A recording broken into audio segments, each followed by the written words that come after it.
This constant uncertainty has now affected the market to the point where we had a drop in sales price. $1,500, nothing much to speak about, but for the first time, it's the first time, however. Are we anticipating more? Hard to say. It's kind of a wait and see thing.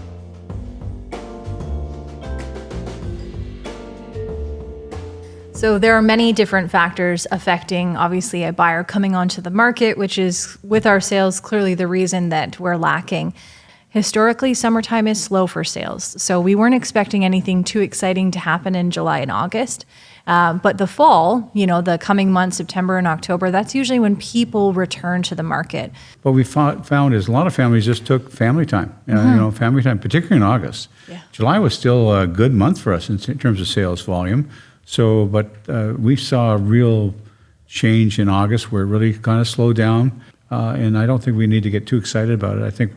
I think we are already seeing on the ground in our market a bit of an uptick in the activity for September, and that bodes well for the real estate market. So we had 430 sales in the month of August, which was down from 463 last year. Like we've already alluded to, that might have a significant impact from the condo market. However, 430 people still sold their home and moved on, whether that's buying their first home, relocating, whatever it might be. The cycle of selling still happens despite everything that is impacting it today. And so, we're not too overly concerned regarding those numbers.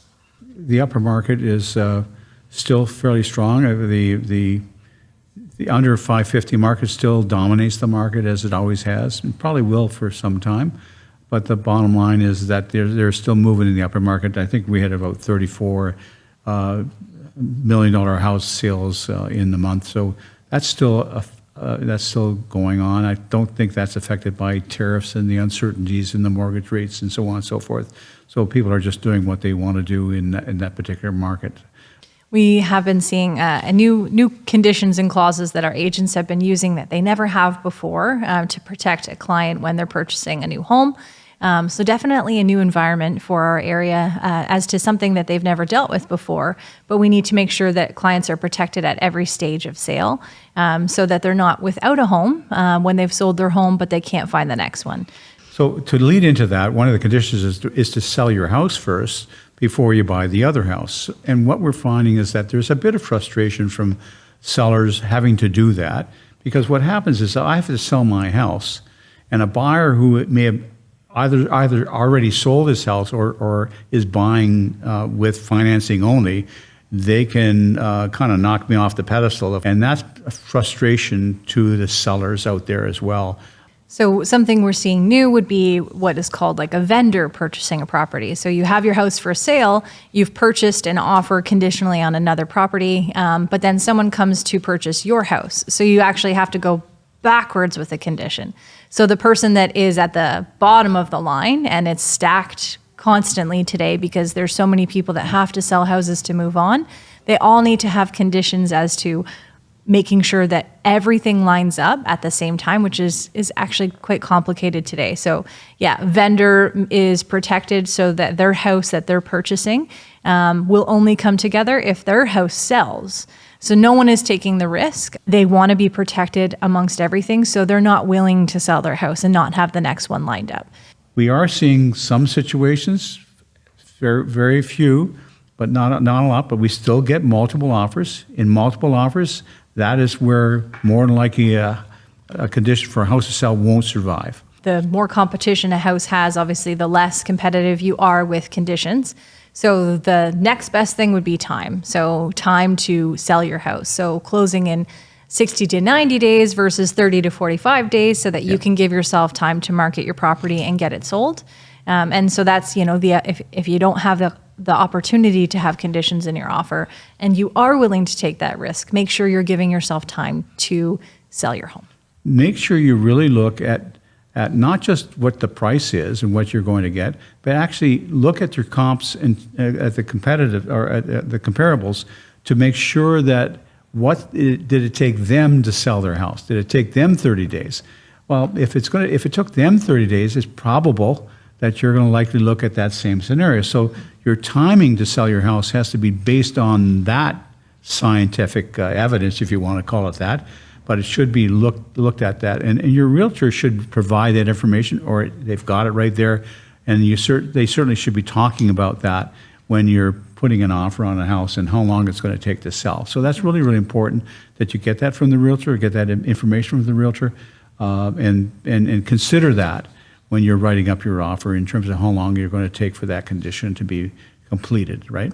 Overall, our average sales have not dipped too much. So the average sale price landed at $573 last month, which last year was $575. So a very small decrease in the average sale.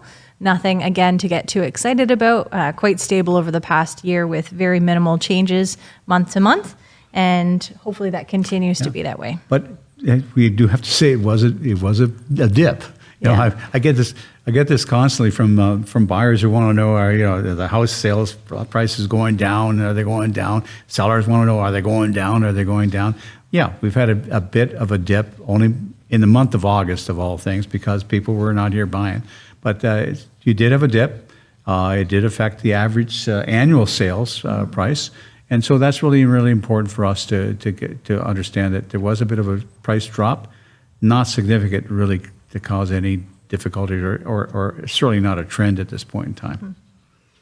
And most popular style of home continues to be a bungalow. Obviously, that is one of the most affordable sections of our market. So $477 was the average sale price there. Versus the other areas, we see the ranches and the 2 stories, those price points are more closer to the 700s for their average sale price. So it makes sense why the bungalow is standing out month after month, as it's one of the most affordable things on the market. If you're buying a bungalow, look at what the average price is to buy a bungalow. I mean, that's how you start your process out. If I'm buying a 2-story, it's not what the average price is that we talk about, that $570,000. It's higher. Okay, you're now looking into $600 and some odd $1,000 to buy the 2-story.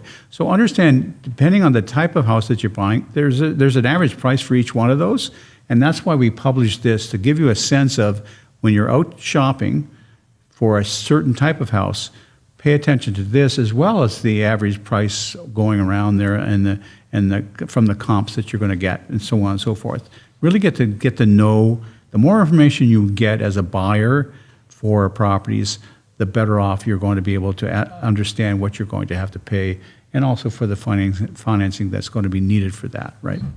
For new listings in the month of August, we did see an increase from last August. However, we did see a bit of a decrease from July to August. So there was a lot of families that Frank had already mentioned were taking vacation, and they took their houses off the market to revisit them in September. So it's not like their houses came off the market forever, but just for a little while. And so, hoping for a fall market that maybe is more favorable to them. And so we'll see, hopefully, some of those listings come back to the market in September after a small break from the market. And that's typical for every year. So you see that happening in August. We're going back to school. We're going to let this rest now, and then we're concentrating on the family for September. We get them back in school, and then basically we go back into the real estate market to try to sell our houses. So it's not unusual to see that. But the comment too is that we still have a lot of houses on the market, and even though there's a bit of a drop, there's still like a 4-month supply of homes on the market at the present time, which is that's a high number. We're normal would be 2.5 to 3 months, and we're far exceeding that for sure. Obviously, we talk a lot about expectations and unrealistic ones. So, the things that are moving are the ones that are priced right, and we still have a lot that have unrealistic expectations. With annual sales list ratio at 38%, that actually makes us still very much in a buyer's market. Yeah. We haven't really gone over that all year long. We are below that 40% line since January. And last August, we were not in a buyer's market. We were in a balanced market. So it'll be interesting to see what the next few months bring, and if we can pull ourselves out of a buyer's market. Something that could unfortunately negatively impact our market is the amount of people that would be renewing their mortgages coming this year into next, that potentially had mortgages under 2%. And during those times, the house values were certainly higher than they are now. So when people are going to renew their mortgages, they may not actually be able to qualify because the house is no longer valued at that price point. In our country, we have a stress test. So the stress test is higher than normal. And the bottom line is hopefully that stress test will prove itself out once again, where these folks won't be able not to afford their mortgage at the current rate, because their stress tests, you had to prove out a much higher rate anyways at that point in time. So hopefully, if that's the case, this won't be as complicated for some of the folks. But yes, some will have some difficulties with that. Okay, summer is over and fall is here, so hopefully we can have a more exciting update for you next month. But thank you again, and as always, for tuning in. And if you have any questions about our real estate market at all, you know that you can call anyone at Royal Lepage Binder for an honest and professional opinion.